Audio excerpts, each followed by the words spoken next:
Dear student, তোমাদের সবাইকে স্বাগত জানাচ্ছি আজকের ক্লাসে। গত ক্লাস পর্যন্ত আমরা ভেক্টরের দুইটা বিধি সম্পর্কে আলোচনা করেছিলাম। একটা হচ্ছে ত্রিভুজ বিধি আর একটা হচ্ছে সামান্তরিক বিধি। আজকে হচ্ছে এই ত্রিভুজ বিধি এবং সামান্তরিক বিধি নিয়ে আমরা হচ্ছে কয়েকটা ম্যাথ সলভ করব। এই ম্যাথগুলোকে হচ্ছে প্রমাণ সংক্রান্ত ম্যাথ বলা হয়। এই প্রমাণ সংক্রান্ত আমরা বেশ কয়েকটি ম্যাথ যদি করি তাহলে পরীক্ষায় অবশ্যই একটা না একটা প্রশ্ন অবশ্যই কমন পাব। তো আসো, আমরা গতদিন পর্যন্ত পড়েছিলাম যে ত্রিভুজ যে কোনো একটা বাহু এবি এবং বিসি যদি একই দিকে ক্রিয়া করে তাহলে ত্রিভুজের অপর একটি বাহু বিপরীত ক্রমে কাজ করবে। এইটাই ছিল আমাদের কি ত্রিভুজ বিধির মূল কথা, অর্থাৎ AB vector plus BC vector is equal to কি এসি ভেক্টর হয়। এটা হচ্ছে আমরা শিখেছিলাম, তাই না? দেখো, আমাদের এই ত্রিভুজ ভেক্টরের যে লব্ধিটা হয়েছে, যে এ বির যে দিকটা আছে, বিসির যে দিকটা আছে, লব্ধি কিন্তু তার বিপরীত দিকে। এইটা একটু মাথায় রাখবা যে লব্ধি কোন দিকে ভাইয়া, লব্ধি বিপরীত দিকে। এটা হচ্ছে খুব গুরুত্বপূর্ণ, বিপরীত দিকে। অনেকের মনে হচ্ছে একটা কোশ্চিন আছে যে ভাইয়া এটা যদি একই দিকে হতো তাহলে কি হতো, বা একই দিকে কেন হচ্ছে না। আসলে একই দিকে যদি হতো তাহলে এই ভেক্টরের লব্ধির যোগফলগুলো সমান হতো, মানে শূন্য হতো। সেটা আমরা পরবর্তীতে দেখব। এখন আপাতত মনে রাখো যে ত্রিভুজ যে বিধি আছে, এই বিধি যে প্রথম ভেক্টর দ্বিতীয় ভেক্টর যোগ করলে যে তৃতীয় যে বাহুটা আসে, সেটা হচ্ছে যে এই দুইটা ভেক্টরের বিপরীত দিকটা। এইটা হচ্ছে আমাদের ত্রিভুজ বিধির মূল কথাটা ছিল। তো আসো, এখন হচ্ছে আমরা একটা প্রবলেম সলভ করব। তো প্রবলেমে আমাদেরকে একটা চিত্র দিয়ে বলছে যে একটা সামান্তরিকের চিত্র দিছে। এভাবে একটা চিত্র দিয়ে আমাদেরকে প্রশ্ন বলছে। তো এই সামান্তরিকের হচ্ছে একটা কর্ণ আছে আর একটা কর্ণ হচ্ছে দেওয়া আছে। তো এই পয়েন্টটা হচ্ছে এ বি সি ডি আমাদেরকে, আর এটা হচ্ছে ও পয়েন্ট। তো আমাদেরকে কোশ্চেনে বলছে যে এসি ও বিডি ভেক্টরকে, এসি ভেক্টর ও বিডি ভেক্টরকে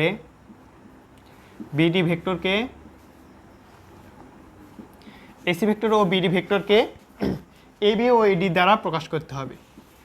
এবি ও এডি ভেক্টরের মাধ্যমে প্রকাশ করতে হবে।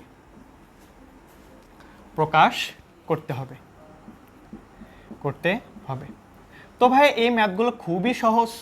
তোমার প্রথম কাজ হচ্ছে যে এখানে যে ভেক্টরগুলো আছে সেগুলোকে তোমাকে আইডেন্টিফাই করতে হবে। তো এসি ভেক্টর প্রথমে, তাহলে ভেক্টর দিকটা কোনটা, এসি এর দিক বরাবর একটা, আর একটা হচ্ছে বিসি এর দিকে, বিডি এর দিকে। তাহলে বি কোথায়, এখানে বি, আর ডি কোথায়, এদিকে। তাহলে এদিকে হচ্ছে কি একটা দিক। তারপর কি বলছে, এ বি এর দিকে একটা আছে আর কি এডি এর দিকে। তাহলে এ বি এর দিকে একটা ভেক্টর, আর একটা কোন দিকে ভাইয়া, এডি এর দিকে। তো ভাইয়া আরগুলোকে আমরা কোন দিকে প্রকাশ করব, এইটা হচ্ছে অনেকের কোশ্চেন থাকে। তো ভাইয়া আমাদের কাজের সুবিধার্থে আমরা ভেক্টরকে যে কোনো দিক আমরা বিবেচনা করে কাজ করতে পারি। এইটা নিয়ে কোনো কনফিউশন থাকার কোনো বিষয় নয়। অর্থাৎ তোমাকে যদি কাজ করার সুবিধার্থে এদিকেও দিতে হয় তুমি দিবা, কোনো সমস্যা নাই। তোমার কাজ করার সুবিধার্থে যদি এদিকেও দিতে হয় তুমি দেবা, এটা কোনো সমস্যা নেই। আমরা কাজ করার সুবিধার্থে যে কোনো সময় যে কোনো কিছু দ্বারাই প্রকাশ করতে পারবো। তো তাহলে এখন আসো আমরা একটু এই প্রশ্ন সম্পর্কে আলোচনা করি। আমাদেরকে বলছে যে এসি ভেক্টর এবং বিডি ভেক্টরকে এবি এবং এডি দ্বারা প্রকাশ করতে হবে। তাহলে দেখো, তাহলে আমরা যে কোনো একটা, দেখো এখানে ত্রিভুজ যদি আমরা একটা কল্পনা করি, আবার ত্রিভুজ কল্পনা করতে পারি, আবার ত্রিভুজ কল্পনা করতে পারি। তাহলে আমরা প্রথমে এসি এবং বি রিলেটেড যে ত্রিভুজটা অঙ্কন, মানে ত্রিভুজটা আছে সেইটা নিয়ে একটু কাজ করতে চাই। তো দেখো, তাহলে আমাদের দেখো এখানে এ আছে, সি আছে, বি আছে, ডি আছে, তারপর হচ্ছে এখানে আছে ভেক্টর। তো তুমি যে কোনো একটা ভেক্টর নিয়ে আগে কাজ করো যেটা হচ্ছে এর মধ্যে আছে। তো তুমি মনে করো যে কোন ভেক্টর নিয়ে কাজ করবা। এ দেখো এখানে কি কি আছে, যে এখানে একটা ভেক্টর দেখতে পাচ্ছ, তুমি যদি এটা বন্ধ করে দাও তাহলে কি এডি ভেক্টর আছে, তারপর ডিসি ভেক্টর আছে, এসি বাহু আছে। তো এসি তুমি তাহলে সর্বপ্রথম কাজ করো, তাহলে এ সি ডি এই ত্রিভুজটা নিয়ে কাজ করো। তাহলে কি পাচ্ছ তুমি দেখো তো, মনে করো এখন তোমাদের এই কাজ, মানে এই পোর্শনটা নাই তোমার, তাহলে তোমাদের কাছে কি এ ডি সি এই অংশটুকু আছে। এখন তুমি এখানে ভেক্টরের কি করবা, যে আমাদের যে লব্ধির সূত্রটা শিখছি সেটা তুমি হচ্ছে মানটা বসাও। তো এই ত্রিভুজে যদি আমরা ত্রিভুজ বিটা অঙ্কন করতে চাই তাহলে দেখো কি হবে, যে এদিকে তো এডি আছেই, তাহলে এডি ভেক্টর, আমরা কি বলছিলাম যে আমাদের কাজ করার সুবিধার্থে আমরা যে কোনো দিকে ভেক্টর দিতে পারি। তো এখন যদি কাজ করার সুবিধার্থে আমাদের ডিসি এর দিকে দিই তাহলে কি কোনো সমস্যা আছে? কোনো সমস্যা নেই।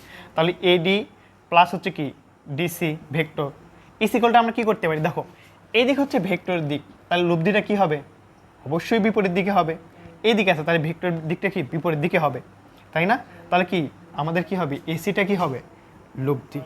এইটা হচ্ছে আমাদের প্রথম একটা কাজ। তার মানে কি এডি প্লাস ডিসি সমান সমান কি হচ্ছে, এডি প্লাস ডিসি সমান সমান এসি হচ্ছে। তো আমাদেরকে কিসের মাধ্যমে প্রকাশ করতে হবে, এটা হচ্ছে এবি এবং এডির মাধ্যমে প্রকাশ করতে হবে। দেখো এখানে এসি তো আছেই, তারপরে হচ্ছে এডিও আছে, বাট এখানে ডিসি তো আমাদেরকে প্রশ্নে বলে নাই। তাহলে একটু ডিসিকে একটু আমরা তাকাই, দেখো এখানে ডি আর এটা হচ্ছে সি পয়েন্ট। তোমাদেরকে আমি প্রথম লেকচারে বলছিলাম যে ভেক্টরকে কি করা যায়, সমান্তরালে ট্রান্সফার করা যায়। ভেক্টরকে সমান্তরালে ট্রান্সফার করা যায়, সমান্তরালে ট্রান্সফার করা যায়।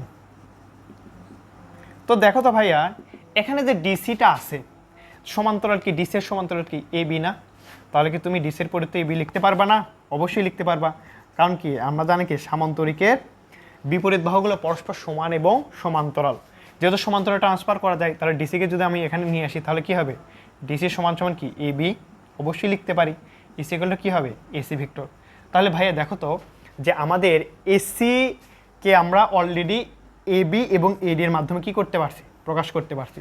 তাহলে মোটামুটি আমাদের এই কাজটা শেষ। এখন হচ্ছে বিডি। এখন বিডিতে তুমি একটু দেখো যে এখানে আমার বিডি রিলেটেড, অর্থাৎ বি এবং ডি রিলেটেড, আবার এখানে হচ্ছে এও আছে। তাহলে এইটা রিলেটেড বা এইটা সংক্রান্ত ত্রিভুজটা কোনটা? তুমি এটা যদি বাদ দাও তাহলে কি এ আছে, বি আছে, ডি আছে। তো এখানে তো কাজটা কি এ আছে, বি আছে, ডি আছে। তো এই তিনটা দ্বারাই আমাদেরকে কি করতে হবে, কাজ করতে হবে। তুমি এখানে তাহলে এ বিডি ত্রিভুজে এ বিডি ত্রিভুজে কি করো, সামান্তরিক মানে ত্রিভুজের সূত্রটা খাটাও। তাহলে কি হবে দেখো, যদি এদিকে খাটাই A B plus BD, A B plus BD is equal to, দেখো এটা কিন্তু একই দিকে, তাহলে বিপরীত ক্রমে কোনটা আছে, এইটা এডি। তাহলে তুমি কি এটা লিখতে পারো? অবশ্যই লিখতে পারো। ভাই ভেক্টর চিহ্নটা দিলাম। তাহলে দেখো আমরা এ বি এবং কি এডি এবং কার মাধ্যমে প্রকাশ করছি, বিডি, কিন্তু প্রকাশ করতে হবে কাকে, বিডিকে। তাহলে বিডিকে এক পাশে রাখি, বিডি ইজ ইকুয়াল টু কি হবে, এডি মাইনাস এবি। তাহলে এবার কি বিডিকে আমরা কিসের মাধ্যমে প্রকাশ করলাম, এডি এবং এবি এর মাধ্যমে কি করতে পারছি, প্রকাশ করতে পারছি। আশা করি বুঝছো। অর্থাৎ এখানে যে বিষয়টা থাকবে তোমাকে সেই রিলেটেড ত্রিভুজটা ধরে নিয়ে তোমাকে তারপর হচ্ছে কি ত্রিভুজ সংক্রান্ত মানে যে ত্রিভুজ ল আছে সেই লটা তোমাকে খাটাতে হবে, তাহলে তোমাদের এই রিলেটেড আর কোনো সমস্যা হবে না। তো এই ম্যাথের সাথে তোমাকে আরও একটা ম্যাথ দিছে, সেইটা হচ্ছে এ বি এবং এডি ভেক্টরকে। এবার বলছে কি এ বি এবং এডি ভেক্টরকে, এ বি এবং এডি ভেক্টরকে তোমাকে এসি এবং বিডি এর মাধ্যমে প্রকাশ করতে হবে। এসি ভেক্টর এবং বিডি ভেক্টরের মাধ্যমে কি করতে হবে, প্রকাশ করতে হবে। এইটা কিভাবে করব? তো প্রথমে আমাদেরকে দেখতে হবে কোন কোন ভেক্টরের দিকটাকে আমাদের সেম মানে ঠিক আছে কিনা। এ বি এরটা ঠিক আছে, হ্যাঁ ঠিক আছে। এডি এরটা ঠিক আছে, ঠিক আছে। এসি এরটা ঠিক আছে, হ্যাঁ ঠিক আছে। বিডি এরটা ঠিক আছে, হ্যাঁ ভাইয়া এটাও ঠিক আছে। তাহলে এইবার আমরা এ বিকে এসি এর মাধ্যমে প্রকাশ করব। তো এ বি এইটা, তারপর হচ্ছে এসি এইটা রিলেটেড ত্রিভুজ নিয়ে আমাকে কাজ করতে হবে। তো দেখো এই যে এসি এর মধ্যে একটা কিন্তু পয়েন্ট আছে, ও পয়েন্টটা আছে। তো আমরা যদি এখানে এ ও বি ত্রিভুজটা নিই, ত্রিভুজ এ ও বি ত্রিভুজটা নিই, তাহলে দেখো তো আমরা কি বলতে পারি, এ ও ত্রিভুজে যদি ত্রিভুজ বিধিটা খাটাই তাহলে কি হবে, এও প্লাস কি ও বি ইজ ইকুয়াল টু কি হবে, এ বি। এখন তোমাদের মাথায় অনেক ধরনের প্রশ্ন আসতেছে, ভাইয়া এখানে চিহ্নটা তো হচ্ছে ভাই ওইদিকে দেওয়া ছিল, ভাই এটা কোনো ব্যাপার না, চিহ্ন তোমার যেদিকে থাকুক না কেন কোনো সমস্যা নেই। তাহলে এ ও সমান সমান তুমি কি লিখতে পারো দেখো তো, এইটা পুরো একটা রেখা না, এই রেখার মধ্যবিন্দু কোনটা ছিল? ও। তাহলে তুমি কি এটা মানে হাফ এসি লিখতে পারবা না? এইটুকু একটা অংশ, এইটুকু একটা অংশ, দুইটা মিলে তো পুরো রেখাটা হয়েছে। পুরো রেখাটার নাম ছিল কি? এসি, তাই না? তাহলে কি পুরো রেখার অর্ধেকটা কি হবে? হাফ এসি, তাই না? তাহলে কি লিখতে পারি আমরা? হাফ এসি লিখতে পারি। আর এখানে দেখো কি ছিল আমাদের? ও বি ছিল, ও এবং বি, এই দিকটা কোনটা ছিল ভাইয়া? ও এবং দিকটা ছিল এই দিকে, তাই না? তাহলে আমাদের এখানে কি হবে? ডি এবং বি হবে, ডি এবং বি, কিন্তু পুরো রেখাটার অর্ধেক কি ছিল? ও বি, সেজন্য কি হবে এখানে? Half DB is equal to কি হচ্ছে ভাইয়া? এ বি ভেক্টর। আশা করি বুঝছো। তো আমাকে তো ডিবি এর মাধ্যমে প্রকাশ করা যাবে না, আমাকে কি করতে হবে? বিডি এর মাধ্যমে প্রকাশ করতে হবে। তোমাদেরকে যখন আমি একটা ভেক্টর পড়াচ্ছিলাম তখন কি আমি বলছিলাম যে যদি আমাদের কোনো একটা ভেক্টর ইউ হয় তার বিপরীত ভেক্টরটা কি হবে? Minus U. আমরা এইভাবে লিখতে পারি না? অবশ্যই পারি। তো তুমি এখন কি করবা? যে হাফ এস এর মাধ্যমে কিন্তু অলরেডি প্রকাশ হয়ে গেছে, তো আমরা যদি এখানে মাইনাস দিয়ে হাফ বিডি লিখি তাহলে তো আমাদের কোনো সমস্যা নাই, তাই না? সমস্যা আছে? কোনো সমস্যা নেই। তাহলে কি এ বিকে দেখো আমরা এ বি ভেক্টরকে এসি এর মাধ্যমে এবং কি বিডি এর মাধ্যমে অলরেডি প্রকাশ করে ফেলছে। এখন আমাদের আরেকটা বলছে এইবার এডি ভেক্টরকে এইটার মাধ্যমে প্রকাশ করো। তাহলে এডি রিলেটেড বিষয়গুলো কোথায় আছে? তাহলে এ এবং ডি এইটা আছে। তাহলে আমরা দেখো এই সব কিছু বাদ, এ ও ডি এই ত্রিভুজ নিয়ে একটু আমরা কাজ করতে চাই।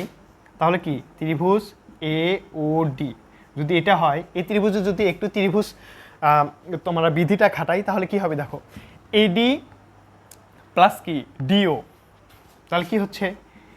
এডি দেখো একই রকম দিক আছে এডি, অথবা তুমি এরকম খাটাতে পারো এও প্লাস কি ওডি।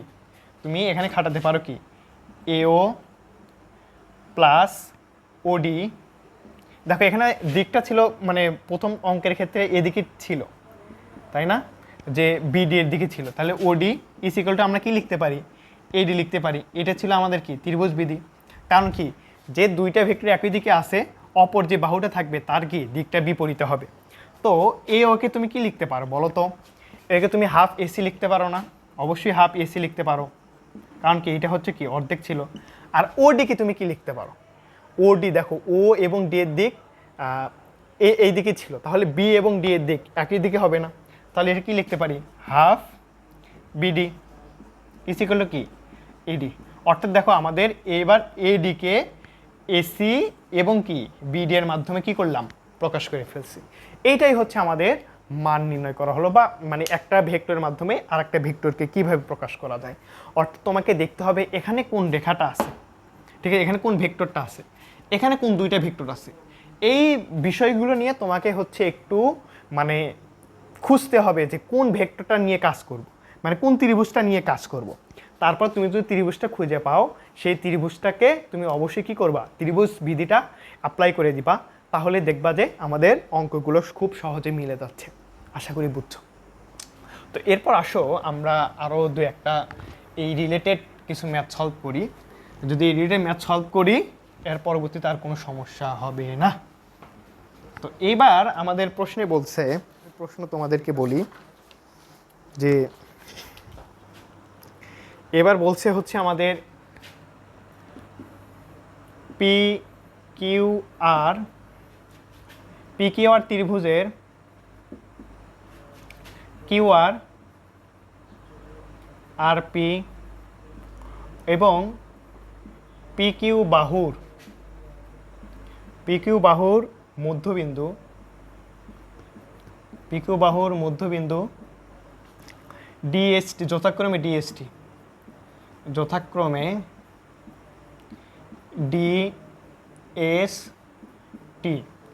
বলছে পি কিউ ভেক্টরকে কি করতে হবে? কিউএস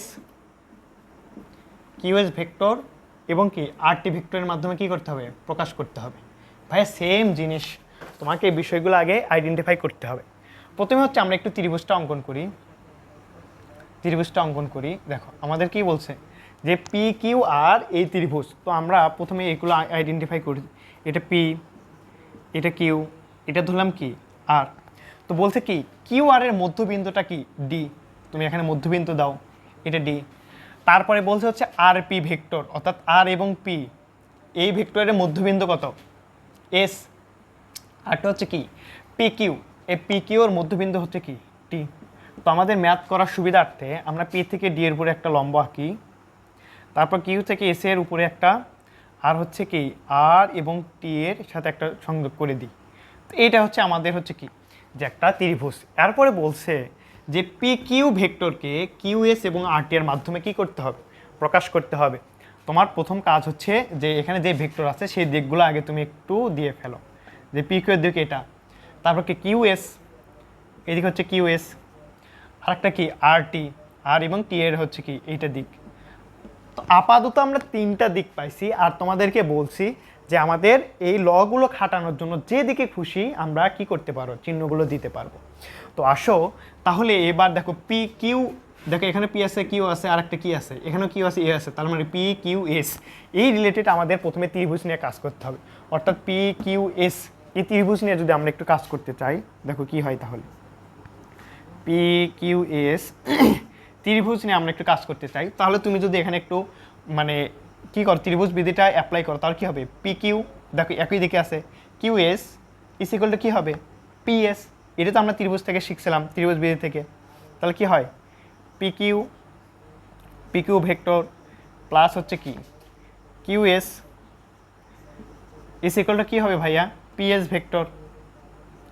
এটা তো হচ্ছে আমরা লব্ধি থেকে শিখছিলাম। তাহলে এইটাকে তুমি কি দেখো তো একটু পি কিউ সাজায় লিখতে পারো না, P Q plus Q S is equal to P S সমান সমান কি দেখো তো, এটাকে মধ্যবিন্দু ছিল, তার মানে কি পি আর এর মধ্যবিন্দু এস, তার মানে কি পি এস এবং আর দুইটা সমান সমান অংশ। তাহলে কি এখানে হাফ অফ পি আর লিখতে পারি, হাফ অফ পি আর কিন্তু আমরা লিখতে পারতেছি। তো তুমি হচ্ছে কি দাও, এটাকে 1 নাম্বার দাও, ঠিক আছে। তাহলে এরপরে দেখো আমাদের কি বলছে যে পি এখানে কি আছে আর টি। তো কিউ নিয়ে তো মোটামুটি কাজ শেষ, এবার হচ্ছে আর টি নিয়ে কাজ করব। তাহলে পি আর এবং টি নিয়ে যদি আমরা একটু কাজ করি, ত্রিভুজ তুমি দাও, ত্রিভুজ পি আর টি ত্রিভুজ। দেখো কি তুমি ত্রিভুজ বুঝে একটু যদি খাটাতে চাও তাহলে কি হবে, দেখো যে পি আর, তুমি কিন্তু এটা জানো যে পি আর ভেক্টর প্লাস কি হবে আর টি ইজ ইকুয়াল টু কি হবে পিটি। এটাকে আমরা খাটাতে পারি না, অবশ্যই কিন্তু খাটাতে পারি। তাহলে দেখো তো ভাইয়া এই পাশে কিন্তু আমাদের অলরেডি কি ছিল পিআর ছিল। আমরা যদি এখান থেকে যদি পিআর এর মানটা বের করে 1 নম্বরে বসাইতে পারি, তাহলে দেখবো যে ওই পি কিউ ভেক্টরকে কিউ এস এবং আর টির মাধ্যমে প্রকাশ করতে পারবো। তাহলে পিআর এর মান এখান থেকে একটু বের করে নিই, পিআর ইজ ইকুয়াল টু কি হচ্ছে পিটি মাইনাস আর টি। দেখো তো ভাইয়া এই পিটিকে আমরা কি পি কিউ এর অর্ধেক বলতে পারি কিনা, হাফ অফ পি কিউ, এটাকে আমরা লিখতে পারি। হ্যাঁ ভাইয়া এটা কিন্তু অবশ্যই আমরা লিখতে পারি। আর এই পাশে কি ছিল আর টি, এইগুলোতে উপরে সবগুলোতে কি হবে ভেক্টর চিহ্ন হবে। তাহলে এখন এই 2 নাম্বার যেটা আছে এই 2 নাম্বারকে হচ্ছে 1 নম্বরে বসাই দিব। তাহলে দেখবো যে আমরা এই পি কিউকে কিউ এস এবং আর টি এর মাধ্যমে প্রকাশ করতে পারবো। একটু তাহলে আমি মুছে দিই, এহে তাহলে আমাদের 1 নাম্বারটা ছিল যে P Q plus Q S, P Q plus Q S is equal to half of P Q P R. এটা হচ্ছে আমাদের ছিল। তো এখানে কিন্তু আমরা অলরেডি কিসের মান পাইছি ভাইয়া, পি আর এর মান পাইছি। তাহলে পি আর এর মানটা এখানে বসাই দিব, P Q plus Q S is equal to half P R এর মান কত ভাইয়া, হাফ পি কিউ মাইনাস কত আর টি। এইটা হচ্ছে আমাদের ছিল। তো এখন মোটামুটি এইটুকুর আমার আর কোনো প্রয়োজন নাই, তোমরা আশা করছি নোট করে ফেলছো। তো দেখো তো আমাদেরকে পি কিউকে এক পাশে রাখতে হবে, মানে পি কিউকে প্রকাশ করতে হবে অন্য দুইটার মাধ্যমে। তাহলে পি কিউকে এক পাশে রাখি, আর যা কিছু ছিল সব অপর পাশে পাঠাই দিই। আর এখানে একটু মানে গুণ করে দিই একবারই, তাহলে কি হবে হাফ, আর এটা যদি গুণ করে দিই তাহলে কি হবে 1/4। এখানে কি হচ্ছে পি কিউ আর এটা হবে কি মাইনাস হাফ আর টি, আর এইটা যে আছে তাহলে কি হবে মাইনাস কিউএস। এটা হচ্ছে আমাদের আসতো। তো এখন দেখো উভয় পাশে কি আছে পি কিউ, তাহলে একটু পি কিউ এ পাশে যদি নিয়ে আসি তাহলে কি হবে 1/4 পি কিউ, আর এই পাশে কি পড়ে থাকবে মাইনাস হাফ আর টি মাইনাস হচ্ছে কি কিউএস। দেখো তো ভাইয়া অলরেডি কিন্তু কিউএস এবং আরটির মাধ্যমে কি করতে পারছি, প্রকাশ করে পারছি, কিন্তু আমাকে পিকিউকে শুধু রাখতে হবে, তাই না? তাহলে এখানে আমরা যদি একটু লসাগু করে দিই তাহলে কি আসছে দেখো তো ভাইয়া, নিচে 4, তাহলে এখানে কি হবে 4 পিকিউ মাইনাস শুধুমাত্র পিকিউ, আর এই পাশে যা পড়েছিল তাই হাফ আর টি মাইনাস হচ্ছে কি মাইনাস কিউএস।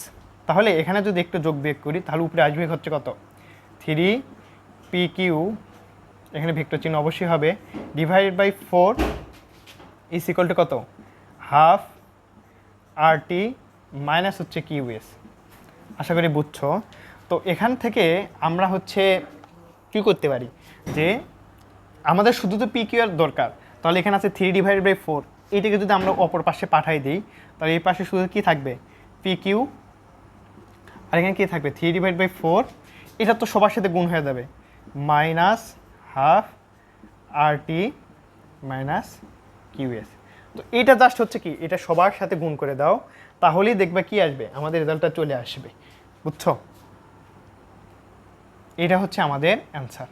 এইভাবেই আমরা হচ্ছে একটা ভেক্টরকে, এবার হচ্ছে আমরা দ্বিতীয় ম্যাথটার দিকে একটু লক্ষ্য করি। আমাদেরকে এবার প্রশ্নে বলছে যে এ বি সি হচ্ছে একটা ত্রিভুজ, এই ত্রিভুজে আমরা এখানে একবার আইডেন্টিফাই করি, এখানে এ বি সি আমাদের ত্রিভুজ ছিল, বলছে এ বি ভেক্টরের মধ্যবিন্দু হচ্ছে এফ, এ বি ভেক্টরের মধ্যবিন্দু এফ, তারপর হচ্ছে বিসি ভেক্টরের মধ্যবিন্দু ডি, এখানে হচ্ছে ডি, এবং হচ্ছে এসি ভেক্টরের মধ্যবিন্দু হচ্ছে কি ই। তাহলে একটু আমাদের কাজের সুবিধার্থে আমরা লম্ব আঁকাই বিই, আর কি আছে সি। এবার আমাদেরকে প্রশ্নে বলছে যে এ বি ভেক্টরকে বিই এবং সি এফ এর মাধ্যমে কি করতে হবে, প্রকাশ করতে হবে। তো একই রকম সেম টাইপে তো আমরা প্রথমে কাজ করব যে দেখো এখানে কি আছে এ বি এবং বিই, তার মানে কি এ বিই এই ত্রিভুজ নিয়ে আমাদের কাজ করতে হবে। তাহলে ভেক্টর এ বি, এইটা এ বি এর দিকে, বি হচ্ছে এই দিকে, তাই না? তো এইটা নিয়ে একটু কাজ করতে চাই, ত্রিভুজ এ বি ই। তাহলে এটা যদি আমরা একটু ত্রিভুজ বিধিটা অ্যাপ্লাই করি তাহলে কি আসে বলো তো, A B plus BE is equal to কি হচ্ছে এ এটা তো আসতেছে আমাদের, তাই না? এভাবে আসতেছে। তো আমরা এ বি প্লাস বিই যেটা আছে দেখো তো ভাইয়া, এ কি এসি দ্বারা কি প্রকাশ করতে পারি? হ্যাঁ ভাই অবশ্যই প্রকাশ করতে পারি।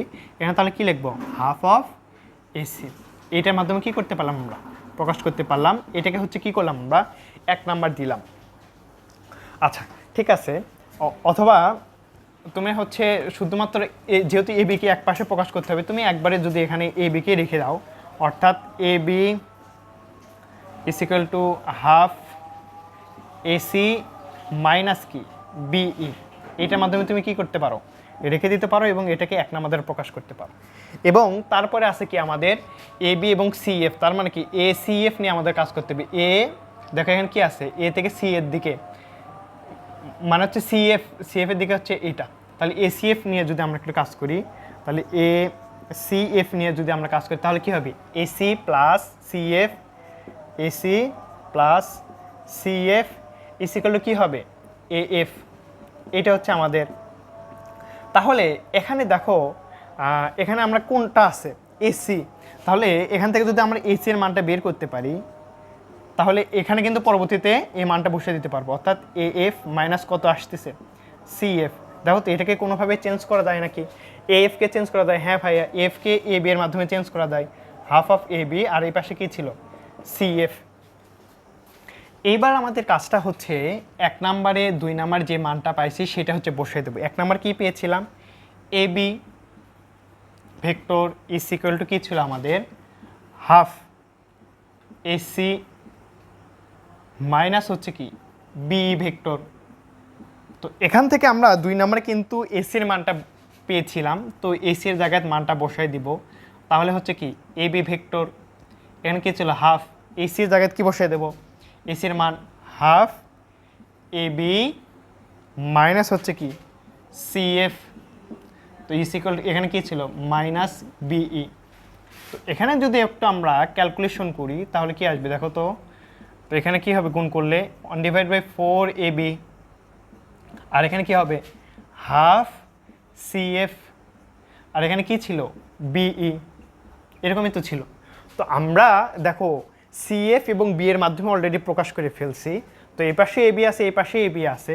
তো আমরা এটাকে সহজ করার জন্য পুরো রাশিকে দেখো নিচে আছে কি 4 দ্বারা গুণ আছে না, আমরা পুরো রাশিকে 4 দ্বারা যদি গুণ করে দিই তাহলে আসবে কি 4AB, এখানে ধর 4 দ্বারা গুণ করে দিই তাহলে তো শুধু পড়ে থাকবে কি এবি, আর এখানে কি পড়ে থাকবে যদি 4 দ্বারা গুণ করে দিই এখানে তো হাফ সিএফই থাকবে, তাই না, হাফ সিএফ আছে, আর এখানে কি হবে 4BE, সরি এখানে যদি 4 দ্বারা গুণ করে দিই দেখো হাফ গুণন যদি 4 হয় তাহলে কি হবে 2CF হবে, এখানে 2CF। তো এখানে যে এখানে 4AB আছে আর এখানে হচ্ছে AB আছে, তাহলে যদি এটা এই পাশে আসে তার মানে তাহলে কি হবে 3AB, আর এখানে কি ছিল মাইনাস 2CF, আর এখানে কি ছিল 4BE। তো আমাদেরকে দরকারটা হচ্ছে AB ভেক্টরকে প্রকাশ করতে হবে। তো ABকে যদি রাখি তাহলে AB ভেক্টর ইকুয়ালটা আমরা কি লিখতে পারি মাইনাস 2/3 CF মাইনাস কি 4/3BE, এভাবে হচ্ছে কি করতে পারি আমরা প্রকাশ করতে পারি। দেখো এখানে CF এবং B এর মাধ্যমে AB ভেক্টরটা প্রকাশ পাইছে, এইটাই হচ্ছে আমাদের অ্যান্সার। আশা করি বুঝছো।